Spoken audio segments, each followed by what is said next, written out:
Hello, everyone, and welcome back to another episode of Black Girl Ambition with me, Nia Baxter. This is your go-to community for empowerment and practical tips to help you level up in your career and all aspects of your life. Black Girl Ambition is not just a podcast, it is a community and a movement. You can find Black Girl Ambition across all streaming platforms.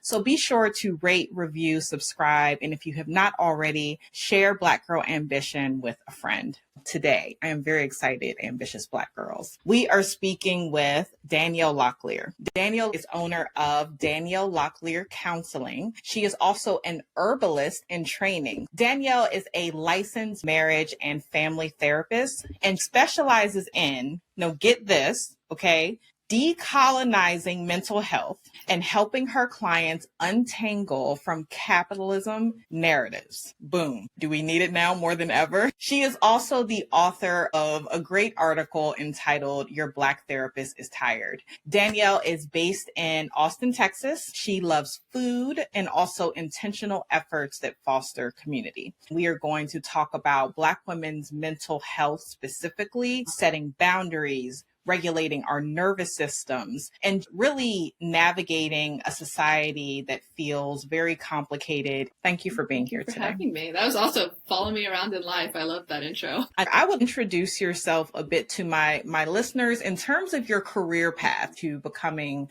a therapist. What did that look like for you? Absolutely. So originally I was doing a lot of social work without the degree, but working for nonprofits, specifically in youth development and family development. At this point, I was living in Seattle, running a teen center and feeling I was at the limit of my capacity to hold all of the trauma that I was witnessing and holding with a lot of the kids that I was working with, and just seeing a pretty severe lack of resources for the community. The nonprofit that I worked for did have a counseling program. It was free, but a lot of the providers were white. And so a lot of times the parents wouldn't consent to getting their kids that therapeutic support. So I was having trouble with boundaries. I had teens texting me at night. I realized I need more. I need a stronger skill set to be able to hold everything that I'm witnessing. And there's a pretty severe gap in services and representation in mental health. And so for me, it kind of felt like a natural next step. I kept getting promoted at work, but it kept putting me further and further behind a desk. And I was like, nope, I want to be working with the community. I don't want to be running the program that works with the community. And so I got my degree in 2015. I graduated with honors with a 4.0 at 7 months pregnant.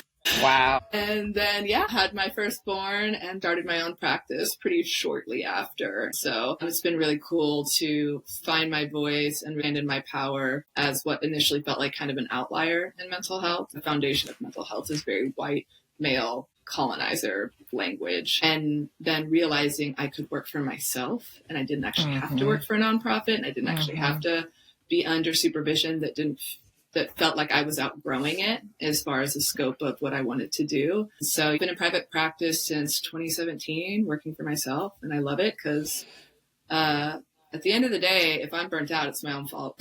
So it's really helped me be good with boundaries. Congratulations on being an entrepreneur and for doing it for that long, for working for yourself. Thank you. You specialize in culturally responsive therapy. What does that look like in practice? And why do you think it's crucial for Black women? Sure. I'll also start with saying I did not coin that, but it's the first phrase that felt like a really good fit for me. I see it as I am here to not make assumptions, to witness your experience, and also knowing I'm going to be learning more with every client about how they experience the world, about how their culture, their background, their ethnicity, their spiritual practices, whatever it may be, impacts how they move through the world. And so competency is bullshit.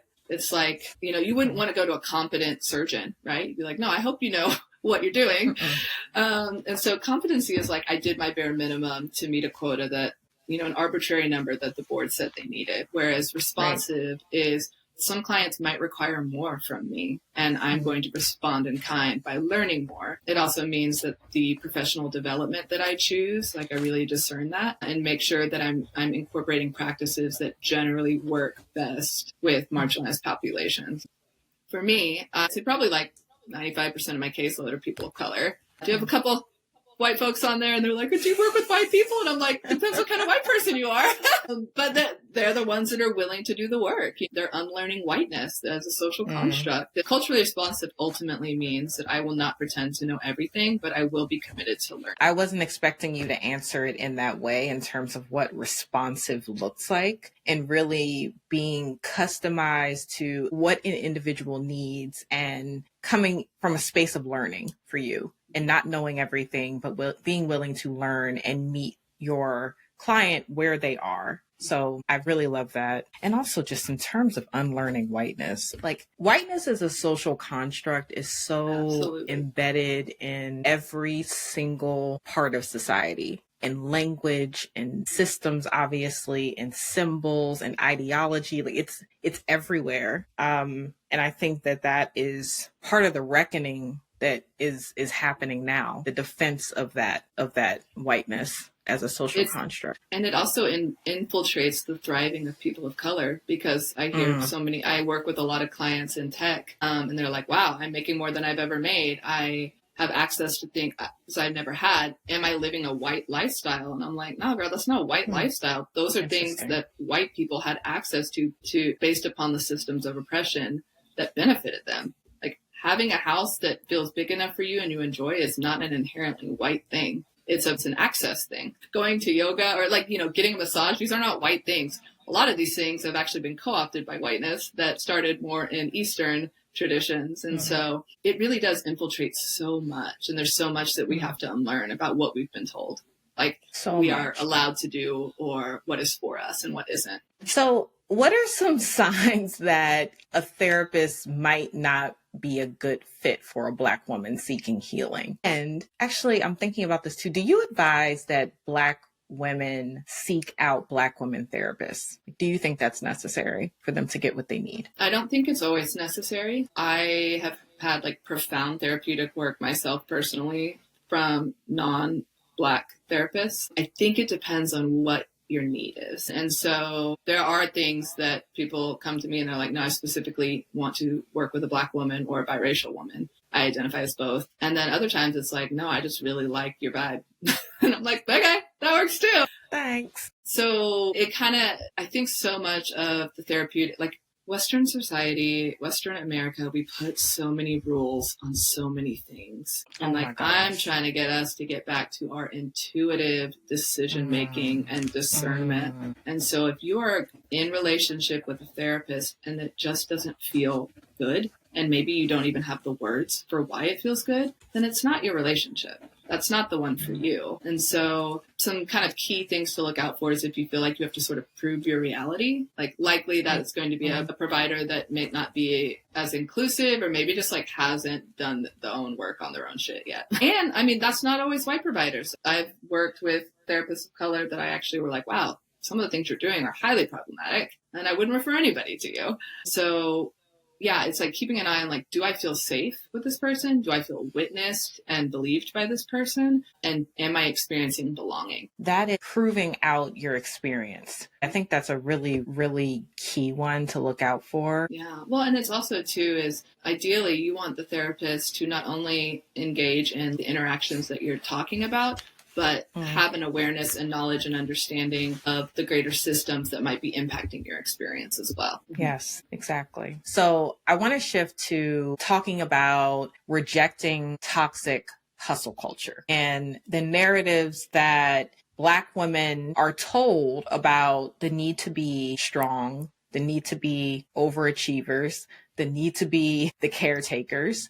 All of these things, Black women, I think, exist within in our society. What are some of the most common ways that you think toxic hustle culture shows up in the lives of women? Such a good question. And it's almost so insidious. I'm like, how do I put language to this in a concise way? I mean, it's in everything. I think so much of it can be boiled down to the social and systemic narratives that we internalize about our worthiness and our well-being. And so maybe we're highly motivated, but maybe our motivation solely comes in outrunning a narrative that we want to prove wrong. Wow. Maybe it's from, I have to do better than my parents did, or my parents immigrated here and I have to live a life that makes it worth what they struggled through. It's, someone once described it to me in a training as like, can we live our lives beyond just the opposition to oppression? And that has stayed with me for years, because if that motivation, if it's an outrunning versus a moving towards something or moving in alignment with something, then it's kind of like the threat's always there. You never arrive. There's never a resting point.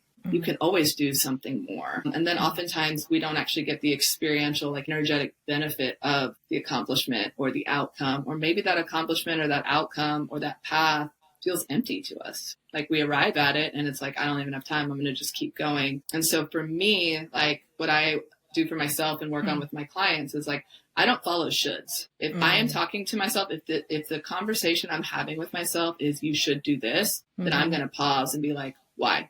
Where is that should coming from? If I replaced the should, would I replace it with, I want to do this? I desire this? Because that's not what I would replace it with, I'm not doing it. I'm done. I'm done with the shoulds. I'm done doing the bullshit that other people think I need to be doing in order to meet an expectation that was never mine. Because the shoulds are other people's expectations. It's usually And never also, our own. It feels awful. So like even the simple example of like, I really should work out. If you do it, you're only doing it because you should. It's what a healthy person does. And if you don't, you feel awful. So like there's no like energetic benefit versus I feel good when I work out, or my body craves movement, or, this is helping me achieve a greater health goal. Like that's the kind of language that also gives you the energetic benefit of moving through an action. And also, I love what you were saying about the intrinsic motivation to do something. Our lives have to be more than living out the opposition to oppression. I think so much of what we do, the accolades that we look to collect, the achievements that we have, outrunning narratives that other people have of us. Someone saying that you can't do this, and so we go and we like work to go do it. But I do wonder, do we even want to? I think that is a very real question that we have to ask ourselves. Otherwise, I feel like the lives we lead are just not our own. Yeah. And separate from that voice, what would we be doing instead? If we would be doing the same thing, then beautiful. But yeah, I think there is something to be said about like, where do the motivations come from? Also, like, there's privilege in just being a mediocre ass person. Like, do we have to excel at everything? Everything. Can I actually be exceptional in just being who I am, separate from what I produce or separate from what I achieve?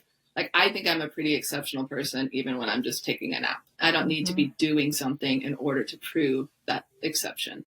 I wonder, that makes me think of, I've heard some pushback to the terms like Black excellence, Black girl magic. It's like, can we just exist? Can we just be regular? Is the excellence in everything necessary? Yeah. Is that us outrunning those oppression narratives? Or can that excellence just be inherent and something that you hold for yourself? Like, does it have to be something that you share? Like, there's a song that I adore. It's called Lullaby. It's by Tasha is the artist. And it is a song specifically to Black women. And there's a line in there where she says, it's okay, you can keep your magic to yourself, keep it tucked away. They'll have to find another wonder for today. You don't always have to save the world. And it's just like the most tender, touching, like if I'm doing the most, I put Post-its on my mirror that says, girl, you're doing the most. Stop. Go sit down. But I play that song because I'm like, I don't have anything to prove. I can keep all of this magic, all of this lushness to myself if I want. And if I choose to share it, I want that to be a choice and not an obligation or a duty. I will have to go listen to that. Listen to it like with no distractions. It's so beautiful. Yeah. That also makes me think about the conversation that we had when we were prepping for this. And one of the things that you said that stuck with me was, you said, I want to live a soft life. And you talked about this issue of potentiality and what we could do and could achieve, and how you kind of manage that for yourself. The tension that may exist between, ambition and a desire to live a life that is soft and more at ease. I would love for you to talk more about that, how you approach that. Yeah. So, I mean, I can only speak for me personally, but for me, they are not separate. Like, my ambition is not in opposition to my desire to live a soft life. My ambition is to live a soft life, a soft and purposeful life. For me, how that lives out is I collaborate with people who feel like kin, who also are striving for the same thing. So I was recently collaborating with a woman on a grant, and we were trying to figure out, like, we might be creating a product. And the question she asked me, she said, what is the timeline that would feel most pleasurable for you to complete this? And I'm like, and this is why I work with you. Never heard that question before with regard to any deliverable, any deadline. Wow. And so it's like, that is, it's not to say that I'm keeping myself small in order to live softly. It's, I'm only working with people that, like, specifically are like, yes, what would the process look like for us to bring this into the world in a way that felt luscious and self-serving and not at the expense of ourselves? And, like, can we please have more conversations that look like that? If someone's giving me, like, a short turnaround and a deadline, then I'm like, oh, I would have to work, like, way too hard, or I'd have to say no to a lot of things, or I'd have to totally shut down my own self-care, self-keeping in order to do that. It's a no. I'm not going to do it. And so for me, like, that living that soft life also means that I'm trying to arrive at that life in a different path from I have to be wealthy to get there. Because a lot of us think, like, once I hit abundance, once I hit this number, once I have this much in my savings, once I've invested this much, then I'm going to start living softly. Generally, by the time you get there, you've internalized so many capitalistic narratives that you actually don't know what to do if you have a little bit more time on your hands. Secondarily, that is a path that you only pave for yourself. Like, it's really hard to bring others along with you in that path. And thirdly, that is a path that feeds a system that is actually never sated. It never stops. It never stops. There are so many highly, highly wealthy people that still worry about money, still worry about how they're going to maintain the lifestyle that they've created for themselves. I mean, and I tend to come from a place of, like, I don't think, like, billionaires and millionaires should exist. Fully believe in the collective. I fully am like, let's please start reallocating these resources. We don't need money. We don't need any form of resources being stockpiled in certain places. We actually were born on a planet that grows food. So nobody should actually be hungry if we're all taking care of each other and we're all sharing. And so part of that soft life for me is a commitment to figuring out how to do it differently, which is also incredibly difficult because that's not what's readily modeled for us. But I do also feel like that is part of my purpose on this planet, is to try and model something different, especially for my kids, but hopefully also just for other women. Sound like you were very good at, one, you know yourself very well, and two, you are very good at setting boundaries for what you will and what won't do and what does and does not serve you. How can women be better about doing that? Like, where does a person start in doing that? Yeah, internal permission. So many of us are trying to use an external practice of setting and maintaining boundaries, but we haven't given ourselves that internal permission. Like, honey, it is okay to say no. Likely another person is going to be disappointed. And turns out it is okay for people to feel disappointed. That is a human emotion that we experience. It is okay for another person to feel hurt by your boundary or even angry by your boundary. Often that is sort of the first step, is like, I'm allowing myself the permission to create this boundary. I think the second step is no one else is responsible for maintaining that but you. So you can't say, like, I told you not to call me after 8, and then they called me after 8, and that's why I had to pick up. It's like, no, don't pick up. That's your boundary. That's your job.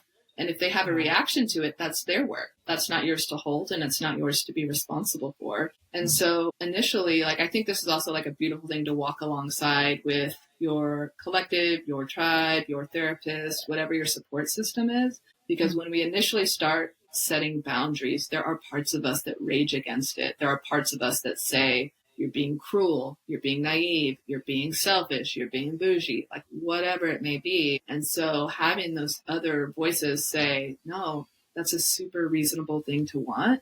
And it's an absolute okay thing to protect. And I think that word comes up for me a lot, is protecting my energy, but protecting my space and my boundaries. And so I wasn't born this way. I was definitely like a parentified child and people pleaser. I'm a highly sensitive person. So I actually very readily, easily attune to the emotional state of the people around me and to the environments around me. So like even energetically, I have to do boundary work to be like, someone just came in hot. And that is not my work. That is not my, if I don't have a deep, intimate relationship with that person, that is not mine to hold. And so it's small, intentional choices. It is not, I've decided to do this and we flick a switch and all of a sudden we're doing it. It is a series of like small choices that you make over time. And then they start to become familiar. That's how the elasticity of our brain works. You fire neural pathways long enough, then they start to become more accessible and more familiar. And so I've even had clients practice saying no in the mirror and just noticing what shows up in your body when you say that. I've had in session before, I have handed a client a pillow and they took it and I said, "Oh, did you want that pillow?" And they were like, "Well, no, but you handed it to me, so I took it." And I was like, "Okay, well, if you don't want that pillow, how about this time you don't take it?" And then I also, I calmly hand them the pillow again. And what comes up for them somatically is a lot of distress, even though we are in a safe place and in a safe relationship. But it is the concept of saying no to something that they actually don't want. But then we stay with that and then it starts to settle. And then they start to normalize like, hey, that was uncomfortable at first, but now I'm okay with it. Don't give me that damn pillow. I don't want it. Wow. That is it's a small practice, but that is an intentional practice that they can then replicate in their lives. And practice it with strangers, not with people that you're deeply connected to. Because if you haven't had boundaries, those connections and relationships have been established with a rhythm of you overextending yourself. And so likely those people are going to have bigger reactions because they're used to a certain dynamic. And so it can be really like yummy to like send a drink back that's the wrong order or like things like that. Just practice in like these like low stakes ways to start to be like, okay, this is something I can do. Right. Saying no. And I like what you said about disappointing people is a part of life. And we accept a lot and do a lot because we don't want to disappoint others. So getting used to that and like, I'm trying to get my daughter used to that too, so that she's able to hopefully be further along in setting her boundaries than I was at her age. Yeah. And normalizing our own disappointment. Like I've raised my daughter in this way. And there are times where I'm like, I have a hug. And she's like, I don't want a hug. And I'm like, okay, heard. Okay. Like, sure, I'd love to hug you right now, but like, I also have to be okay with my own disappointment when maybe I want to hang out with someone, they cancel last minute because they don't have the capacity. And I'm like, what I say to them is, hey, I appreciate you being honest with me and taking care of yourself. Let me know when you come up for air. We can do it another time. I might feel disappointed, but the bigger picture is, I'm so glad you're honoring yourself and your capacity right now.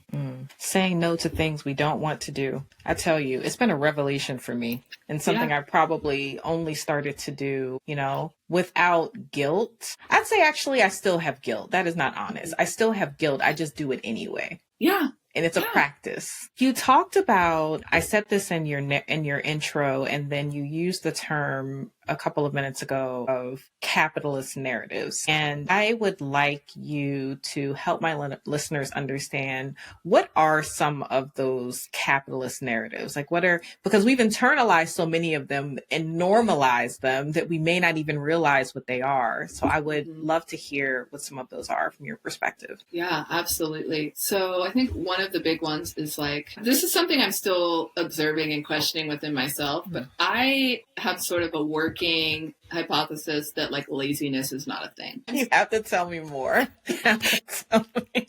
Laziness is not a thing. Okay, I'm so curious. Okay, keep going. Well, because the ways that I generally see it is when people are trying to rest. Think of the language. Someone's like, "Oh, I'm worthless today," or "I'm being really lazy," and it's like, I'll say that all the time. Why? You're sitting and you're resting. And so I've just been really starting to observe, like, what would I actually define as lazy? And there's not much that I can come up with. I feel like that was a term that was created to shame us from rest. We are such an overstimulated society. We actually very much, our bodies and our nervous systems need breaks from consuming content so that we can process and integrate it. And so rest as laziness is one of, if I had to like bullet point it, I'd say is one of those narratives that we have internalized that feel very capitalistic to me. I think another one is productivity as worthiness. I have seen so many people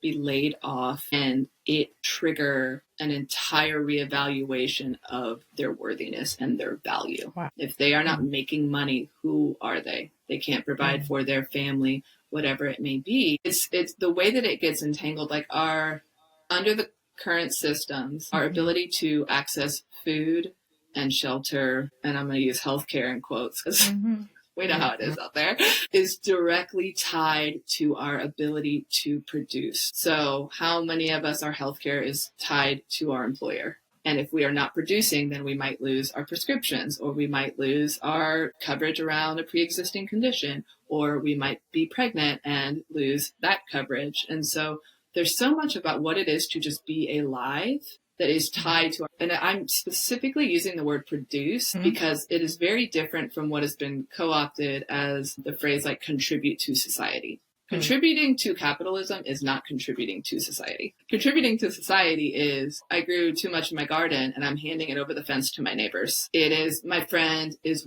having a shit week and it's so much easier for me to just make some food and bring it to her. Or, you know, my brother hasn't gone on a date with his partner in 2 months. I'm going to go over and watch their kids. Like that is contributing to society. That is time sharing. That is skill sharing. That is mutual aid and collective aid. That is contributing to society, not what we do in the name of capitalism. What about urgency as another one of those capitalist narratives? Yeah, I think that kind of feeds that like potentiality. And I would say like urgency, I think it's tied a lot with scarcity. I have to do this now. I might not get another chance. I have to do this. I have to, or even just that, like, I have to save all this money because what if I lose it? It's like that scarcity mindset that's woven into it. Again, we never arrive at the resting place because maybe we achieve a certain lifestyle, but then now we're worried about losing it. Now we have to maintain. I'm making 6 figures and I've got stock options, but what if I get laid off? You know, like there's so much that always feels like it's at stake. And I think another one of those, and this might be kind of like a blend of like capitalism and colonialism of this like hyper individualistic society. It's like actually not how we're meant to live. Said that. Like we are not, that is not how we have survived. We are a collective communal species. And if everyone is just head down trying to pay their own bills, trying to make their own ends meet, we're not helping each other. And it's so rare for an individual household to thrive in such a way that then they are able to spill over into helping others. We think like, I have to get here and then I'm going to help. Most of us don't get here. Or if we do, by then it's like the gap is so far. But if we're taking care of each other, then we actually need so much less. But so much of capitalism is competition over collaboration too. So much of it. We're competing for outcomes. We're competing for raises and promotions. We're competing for positions. We're competing to not get let go. I mean, yes.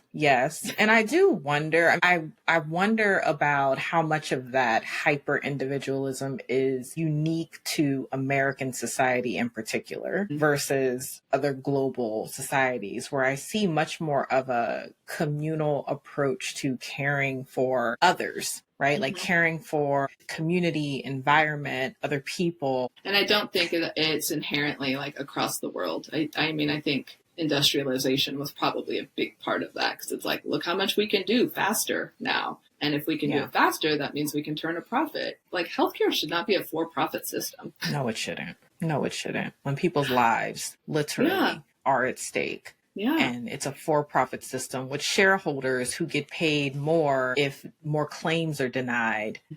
So there's more money in there. I mean, it's actually criminal. It's actually criminal. So what do you find are some small ways, hopefully also powerful ways, that Black women can reset their nervous systems daily? We feel that anxiety, we feel that pressure. What are some small things that we can do to help reset our nervous systems? Yeah. So I think it's, I'm trying to think of the language. I want to be really intentional here. I almost see it less as resetting our nervous system and more so either settling it or completing our stress response. So like, I think specifically as people of color, but specifically Black people, like the history of our oppression has kept us out of touch with our own bodies, because historically it was not safe to be afraid, be angry, be enraged, be worried. Like the level of sort of emotional, like disconnect that we had to have and our ancestors had to have in order to survive is in us. That is absolutely in us. So I see it as a very liberating act to feel my feelings and to complete my stress response. I will see things, whether it's in session or I will experience something out in the world, and maybe I'm able to recognize this is not the moment, but I note that for myself. Girl, you need to make some space to wail about this later, because this has had an impact on you and I don't want to carry this with me. Sometimes that's something I will do in solitude. Sometimes I will have a need to be witnessed. And so I will check in with someone and be like, do you have the capacity right now to just sort of hold this with me? I went through something really scary today, or something really difficult today, or I'm feeling really angry, like righteous rage about something. So first I'm checking in with them. Do you have the capacity? I'm not going to blow this through you without your consent. Can you hold it with me? And if so, then it's like it's diffused. Like I can metabolize that into something else. But that's only if I'm allowed to complete my stress response. We are animals. And in the way that society is modernized, we don't want to have a big sigh or shake our body or like do the things that like somatically would actually help us release that stress response and that emotion. So I think that is like one avenue, and knowing the difference can be important. And another is, I was feeling really dysregulated earlier, or like I get overstimulated a lot. I'm sensitive to noise, environment, smells, all the things. Your girl is sensitive. And it took me like 30 years to realize that, like, oh, this is why you get headaches all the time. Or, oh, this is like why your skin's breaking out in hives, because like you can't use scented things at all. And so for me, it's also like when I arrive in a safe space, whether that's my house or a relationship or a practice that I find really grounding, I really invite my full presence to that. So if I come home and it's been like maybe a lot of scary traffic on 35 or whatever, I allow my body to fully take in, I am home, I'm safe, I'm going to put on cozy clothes, I'm using all of my senses to notice the smell of my home, the sound of my kid, the feel of the fabric of my favorite hoodie on my body. I'm going to go outside. I'm a gardener, so like I'm going to go outside and put my hands in the dirt. I'm going to get back to Mother Earth because she's always holding me. I'm going to leave all this noise behind. And I'm going to let myself arrive and notice what that feels like in my body. So I see it as like there's a settling, and then there's like a metabolizing, completing the stress response and settling. But it often doesn't feel like a hard reset. And I feel like there are so many aspects of relationship where our body, where we try to force something that's not there. I don't know where that thumbs down came from. I don't know. Technology, man. That is doing too much. Like, do we need emojis? Never seen that before, Lord. Yeah, it often doesn't feel like a hard reset. I feel like it's a like returning to self, seeing how I feel and letting that inform what I do next. Because I think there's a lot of like wellness culture that says like, we should always be zen, we should always be regulated, we should never be sick, we should always be fit and lean and all of these things. And it's like, no, we are meant to feel and move through emotions, but we're not meant to interrupt them and keep them like stuck and carried in our bodies. I hope that answers what you asked. It absolutely does. And it's so true. In terms of wellness culture, and I think it creates a lot of guilt actually for people, because it leads to those shoulds you spoke about earlier of what you should be doing. You shouldn't be sick. You should work out. And the wellness culture itself leads to a lot of pressure and toxicity. I actually think it's very interesting what you said about completing the stress response, because usually it's you're upset, like I'm upset, I need to cut it off. Right. And having permission, like being given permission to feel the feelings, to go through that response, I think is the narrative that we don't often hear. Yeah. And then to get familiar with your own process of moving through different emotions and learning what works for you. You've spoken about community and the role that community plays in healing our nervous systems, breaking patterns of isolation What role does community play in managing of our own stress responses and wellness? Yeah. I think there's something incredibly soothing about being a part of something that's bigger than yourself. I think there's something incredibly healing, and especially of like relational wounds, of being witnessed by another person and believed by another person. So I feel like it's so many of these small, like Adrienne Marie Brown does such a beautiful job in her books and in her talks about really bringing it down to just the simpleness of one-on-one interactions that have depth. Can we, instead of like reaching our scope wider, can we make it smaller and go deeper with one another? Can we get past like the pleasantries and see like how are we really doing? Can we get past knowing ourselves on the level of like what we do for a living versus knowing like what my mama called me as a kid when I was growing up and how I like my tea?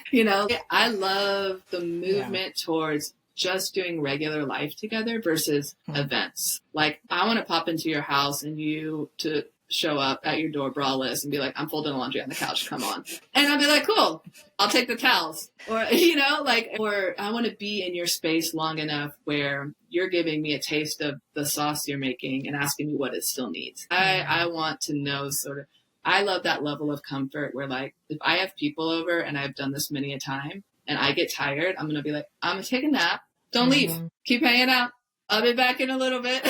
And I love that. Like, that's what so to me, it's like, can we be more raw with one another? Can we be more genuine with one another? Can we be messier with one another and not so put together? So many times we'll hold on to something till it's like, ooh, I went through this messy thing, but now I've had an epiphany and I understand how it's made me better and how I've gotten some growth. And now I'm going to share it with my people. Yeah. But like, we don't always have to wait till something is complete and we have sort of like a silver lining around it. It can just be like, I am having a shit day and I think everything is terrible and everybody sucks. And I just had to tell somebody.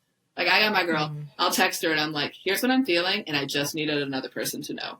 And she's like, thank you for telling me. We don't solve it. We don't need to like troubleshoot around it. It doesn't need to be affirmed. It doesn't need to be invalidated. It's just, I just needed to put this there. And she's like, girl, I got you. And so I think it's finding the ways that work for you, but starting just really small and meaningful. And seeing what grows from that. I want to thank you for your time and for this very rich conversation that we've had today. I also want to let you invite my listeners to find you online. So where can people find you if they would like to learn more about your project?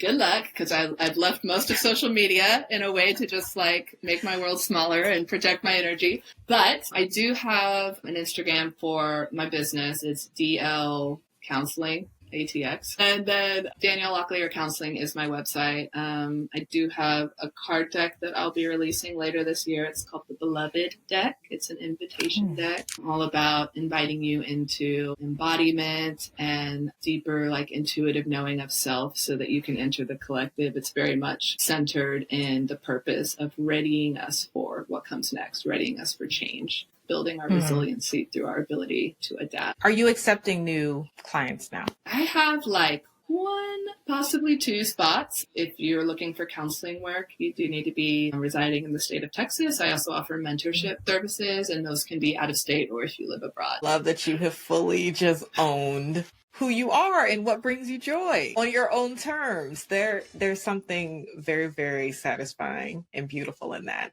Thank you very much for being here today. I appreciate it. Having me. It's been a joy. Like I said, it's a great way to spend an afternoon. So I appreciate you very much. Great way to spend an afternoon. I agree. Overzealous when I'm thinking about the cash flow. I never had no handouts, just came natural. I've been testing so much, all these wrestlers nice.